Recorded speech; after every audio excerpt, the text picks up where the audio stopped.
Praise the Lord. प्रभु यीशु मसीह मीठे और मधुर नाम में सभी को मेरा जय मसीह। कैसे हैं आप सब? परमेश्वर सब आनंदित है। परमेश्वर का वचन कहता है आनंदित रहो, सदा आनंदित रहो। मैं फिर से कहता हूँ तुमसे, प्रभु में सदा आनंदित रहो। चाहे हमारे जीवन में परेशानी हो, दुख हो, मुश्किल हो, संकट हो, लेकिन हम परमेश्वर में आनंदित रहने वाले हैं। आइए अपने सरों को झुकाकर छोटा सा विनती कर लेते हैं परमेश्वर से। सर्वशक्तिमान परमेश्वर, आप महान है, आप दयालु अनुग्रहकारी परमेश्वर है, विलंब से कोप करने वाला अति करुणा में परमेश्वर, हम आपको धन्यवाद देते हैं। फिर एक बार इस संध्या काल के समय को लेकर हम आपके सम्मुख में आते हैं। सर्वशक्तिमान परमेश्वर, आपने जो प्रभु समय दिया, हम आपको धन्यवाद देते हैं प्रभु जी, क्योंकि कई लोग पिता हालेलुया प्रभु जी संध्या काल को देखते हैं तो प्रभु जी प्रातः काल को नहीं देख पाते हैं, प्रातः काल को देखते हैं तो संध्या काल को नहीं, परंतु आपकी महान कृपा और अनुग्रह के अनुसार अपने संध्या काल को एवं प्रातः काल को देखते हुए अपने दिन में प्रभु जी बढ़ते जा रहे हैं। हम आपको धन्यवाद देते, केवल आपकी कृपा है, केवल आपकी कृपा है, केवल केवल केवल आपकी महान कृपा है प्रभु जी, जो हम आज जीवित और जिंदा है, जीवितों में गिने जाते हैं। आपका महान अनुग्रह के लिए हम धन्यवाद देते हैं प्रभु जी। इस वक्त कुछ बातों को लेकर प्रभु हम चर्चा करेंगे आपके वचन के द्वारा। प्रभु में आप होकर खुले बातचीत कीजिए, रहस्य भरी बातों को प्रकट कीजिए, वेद भरी बातों को प्रकट कीजिए प्रभु जी। हम जो नहीं जानते उसे समझ कर पिता के वचन के अनुसार चलने के लिए हम पर महान कृपा करुणा करिए, बल्कि हम प्रार्थना करते हैं सारी बातों की महिमा आपको मिले। सुनने वाले हर एक भाई बहन के लिए हम प्रार्थना करते हैं प्रभु जी। सुनने वाले बातों के द्वारा, सुनने वाले वचन के द्वारा अपने जीवन को परख कर प्रभु जी कहाँ त्रुटियाँ हैं समझने के लिए प्रभु जी आप सहायता मदद करिए, हम प्रार्थना करते हैं प्रभु। आपकी पवित्र आत्मा की प्रभु पाड़ा को बांधिए प्रभु जी, आप टच करिए प्रभु जी। Holy Spirit thank you Lord, होरी काला ना हसीला ना प्रभु जी, आप टच कीजिए हर एक के मन को टच करके आप आगे बढ़ाइए बोल के प्रार्थना करते। प्रार्थना की सारी आशीष यीशु नासरी के नाम में समय ग्रहण करके हम एक वचन को पढ़ लेते हैं, क्योंकि पहला पत्रस 2 अध्याय का उसका 19वां पद हम पढ़ते हैं। यहाँ क्या लिखा हुआ है, क्योंकि यदि कोई परमेश्वर का विचार करके अन्याय से दुख उठाता व क्लेश सहता है तो यह सुहावना है। क्योंकि यदि तुमने अपराध करके घूंसे खाए और धीरज धरा तो इससे क्या बड़ाई की बात है। पर यदि भला काम करके दुख उठाते हो और धीरज धरते हो तो यह परमेश्वर को भाता है। हम सर्वप्रथम अपने पिता परमेश्वर को धन्यवाद देते हैं। ये वचन मैंने जब पढ़ा है मेरे दिल को छुआ है वचन ने, क्योंकि ये वचन का अर्थ इतना अच्छा है। देखिए, गलत काम करके हम दुख उठाते हैं, गलत काम करके हम दुख सहते हैं, गलत सोच विचार किसी के प्रति भूल के हम दुख सहते हैं तो क्या बड़ी बात है। लेकिन जब हम परमेश्वर में नए सिरे से जन्मते हैं, परमेश्वर के वचन के अनुसार जीवन व्यतीत करते हैं, परमेश्वर में बने रहते हैं, उस समय यदि हमको कोई कुछ बात कहते हैं तो हमको निराश नहीं होना चाहिए और दुख नहीं होना चाहिए, क्योंकि हमारा परमेश्वर को ये बात है, ये सुहावना है। क्योंकि देखिए, जब इस दुनिया में हमारे परमेश्वर आते हैं तो हमारे परमेश्वर हमारे पापों के लिए कई दुख उठाते हैं, कई परेशानी उठाते हैं, कई तरह के तकलीफ उठाते हैं, लेकिन हमारे परमेश्वर उसको भला समझते हैं। वही चाल को परमेश्वर ने हमें सिखाया है। यदि मसीह में सचमुच मसीह जीवन जी रहे हैं हम, तो यदि हमको कोई कुछ कहते भी हैं तो हमको मसीह की ओर अपना निशाना रहता है, उसके बातों की ओर नहीं रहता है। यहाँ पे हम वचन भी यही देखते हैं 19 और 20 में कि यदि अन्याय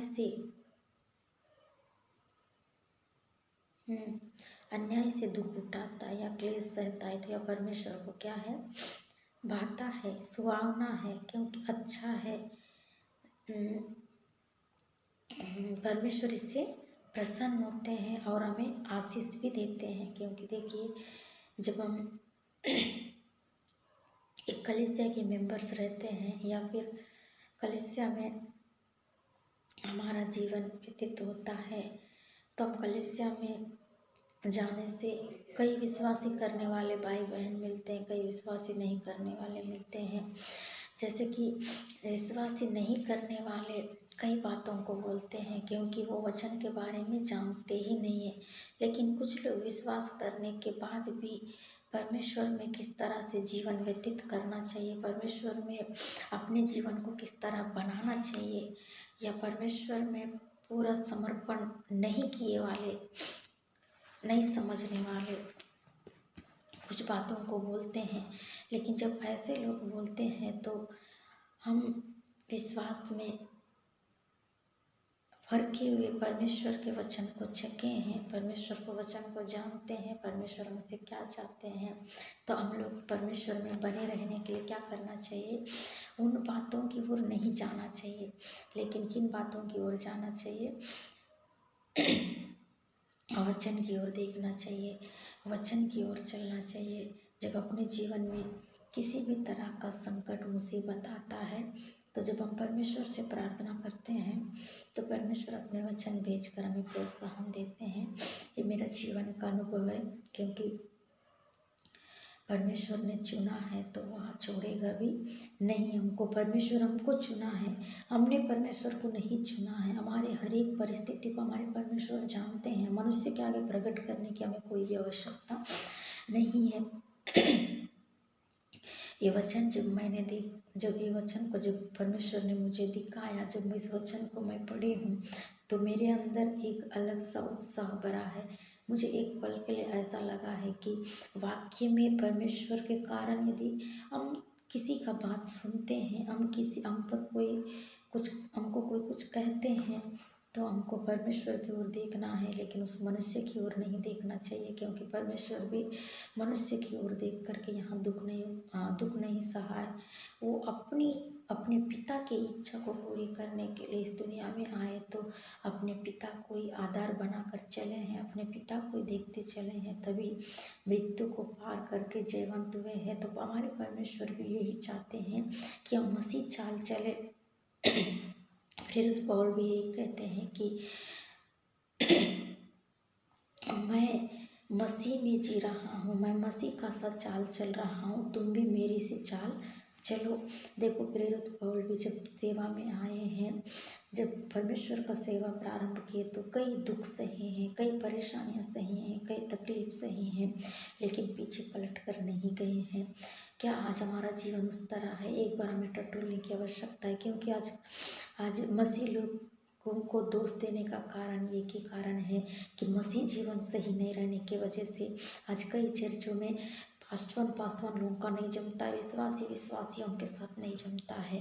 क्या सच में परमेश्वर के योग्य जीवन है तो इस तरह हो सकता है? क्या इस वचन को पढ़ने के बाद हमारे जीवन में एक सवाल उत्पन्न होना चाहिए? क्योंकि देखिए, अन्याय से यदि दुख सहता है तो क्लेश सहता है तो ये तेरे लिए सुहावना है, तेरे लिए अच्छा है, तेरे लिए बेहतर है, तो इससे आनंदित हो। ये कहता है वचन।